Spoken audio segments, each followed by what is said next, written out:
కొన్ని కంప్లైంట్ ఇచ్చిన తర్వాతనైనా ఏమైనా ఆడిట్ రికార్డులను పరిశీలించారా,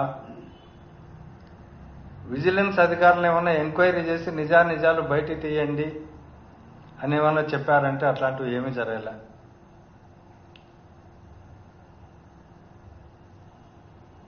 ఓన్లీ 4,000 కోట్ల రూపాయల స్కాము, అన్నోన్ అక్యూజ్డ్, తెలియని ముద్దాయిలు. దాన్ని బేస్ చేసుకుని ముద్దాయిలను ఎవరెవరిని ఫిక్స్ చేయాలా, ఏం చేయాలనేది తర్వాత కాలంలో ఒక్కొక్కరిని అరెస్ట్ చేసుకుంటా పోతా ఉన్నారు. దీంట్లో ఏపీబీసీఎల్ బెవరేజ్ కార్పొరేషన్ల ఉద్యోగుల్లో కూడా అయోమయం.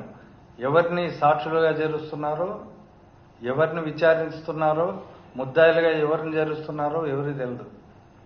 అప్పుడు ఎండి వాసుదేవరెడ్డి చాలా కాలం కోర్టుల ద్వారా పోరాటం చేశాడు. నన్ను బెదిరిస్తున్నారు, నన్ను తప్పుడు ఇది సాక్ష్యాలు చెప్పంటున్నారు అని. చివరికి అతనితో ఇంకొక ఎంప్లాయీ సత్యప్రసాద్తో అదేవిధంగా ఇంకొక 5-6 మందితో బలవంతంగా బెదిరించి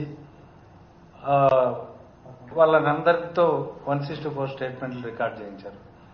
ఇది ఎందుకు చెప్పాల్సి వస్తుందంటే, సిట్ ఏర్పాటు చేసిన తర్వాత సిట్టుకంటూ పోలీస్ స్టేషన్ చట్ట ప్రకారం ఉండాలి. ఖచ్చితంగా ఇది mandatory provision. Sit police station ఎక్కడుందో తెలియదు, వీళ్ళు ఎక్కడెక్కడ విచారిస్తున్నారు అనేది తెలియదు. అదే ఇంటెన్షనల్గా పోలీస్ స్టేషన్ కూడా ఏర్పాటు చేయలే.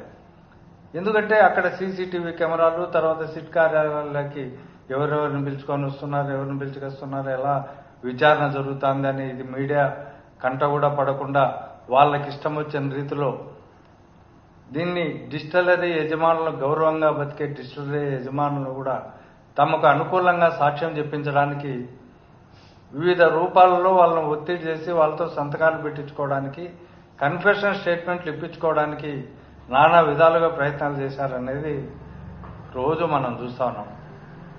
వాళ్ళ టార్గెట్ ఒక్కటే, ముఖ్యమంత్రి అప్పటి ముఖ్యమంత్రిని కూడా ఈ కేసులోకి లాగాలనే తాపత్రయంతో ఈ చర్యలకన్నిటికీ పాల్పడుతున్నారు. దీంట్లో అంతా వాళ్లకు వీర విధేయులు ఉన్నారు. ఈ సిట్లో అంతా అధికారులు కూడా అట్లాంటి వాళ్ళతోనే ఇది చేస్తున్నారు. ఇది నేర విచారణ ప్రక్రియలో సిఐడి వాళ్ళు చేస్తున్నటువంటి అత్యుత్తమమైన చట్టవిరుద్ధమైన కార్యక్రమం అనేది స్పష్టంగా ఇందులో తెలుస్తా ఉంది.